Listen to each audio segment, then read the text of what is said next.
Livro Tire a Morte da Sua Vida, capítulo 13, Procurando uma Conclusão.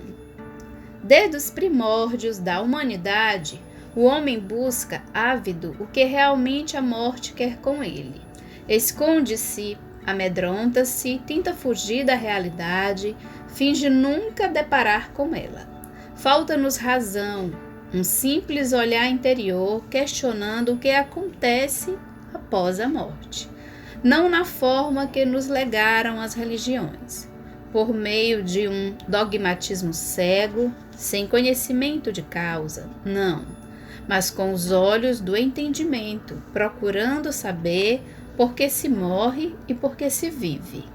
Na verdade, uma e outra indagação têm o mesmo significado, pois viver e morrer são partes de uma mesma moeda, a existência. Em todos os tempos não faltou quem tentasse iluminar a humanidade. Na escuridão da ignorância, esta vagueou sem rumo, criando a ideia da morte, da falsa morte, matando a verdadeira vida. Não entendendo que não seria lógico Deus nos criar para um momento tão breve, simplesmente para nos desintegrar num único instante. Existe uma luz e ainda não compreendemos sua essência, que foge à nossa paca percepção, como foge a ideia de ajudar uns aos outros. Disse Jesus a Nicodemos: se vos falei de coisas terrestres e não crestes, como crereis se vos falas das celestiais? E essa conversa foi realizada entre Jesus e um mestre de Israel. Mas é no Espiritismo que encontramos a resposta a tantas indagações. Em seus ensinamentos, vamos encarar essa realidade que equivocadamente denominamos morte. E nos ensinamentos espíritas que compreenderemos definitivamente todo o processo que rege o desligamento.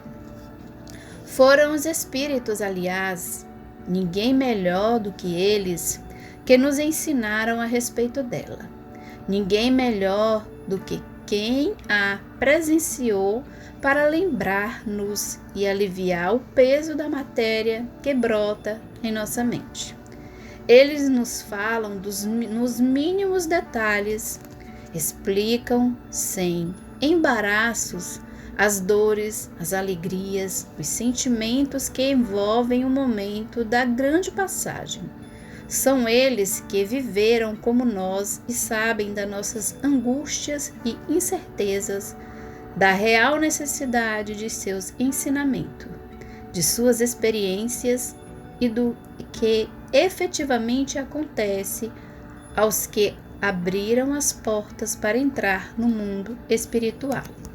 É no Espiritismo que vamos encontrar essas vozes que clamam.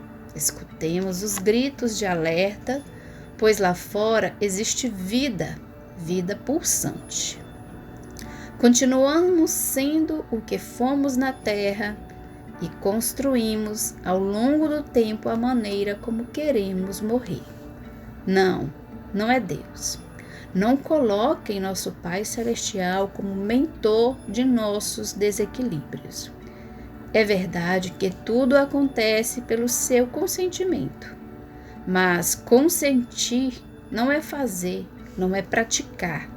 Portanto, lutemos para fazer o certo e será certo que teremos muito maior ajuda de todos para um novo caminho.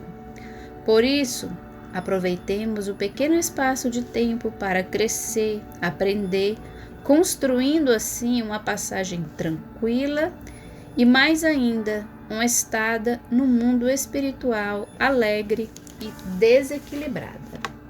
Buscai nesta fonte de vida que é o Espiritismo, o alimento de que necessita o Espírito para compreender Jesus e o céu que ele prometeu aos seus eleitos.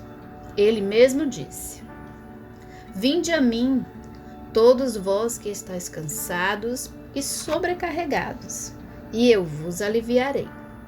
Dessa forma, é no Espiritismo que vamos encontrar alento para nossas indagações acerca do futuro, e certamente não será mais a morte uma barreira, mas a ponte de certeza que nos levará a ver vida, e somente vida, no reino de Deus. Que a paz do Mestre Jesus esteja com todos nós.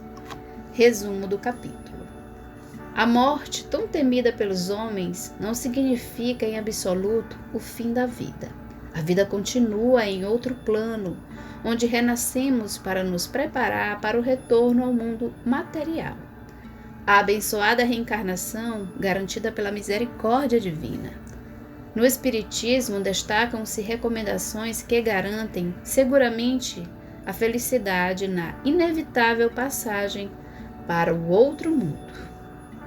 Amar a Deus sobre todas as coisas, resignando-nos diante dos fatos que não obstante nosso empenho, não somos capazes de alterar.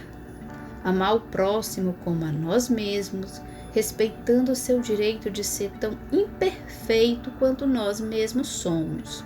Praticar em atos e pensamentos a caridade desinteressada, vencer o egoísmo, raiz de todos os vícios do corpo e da alma. Consumir o indispensável para viver com saúde e dignidade, desligando-nos do supérfluo e do exagero e respeitando o corpo físico, empréstimo de Deus, estudar, instruir-nos e reformar-nos interiormente, preparando em nós mesmos o terreno fértil para a germinação de um mundo melhor, mais justo e fraterno, no qual renasceremos um dia. Fim do livro.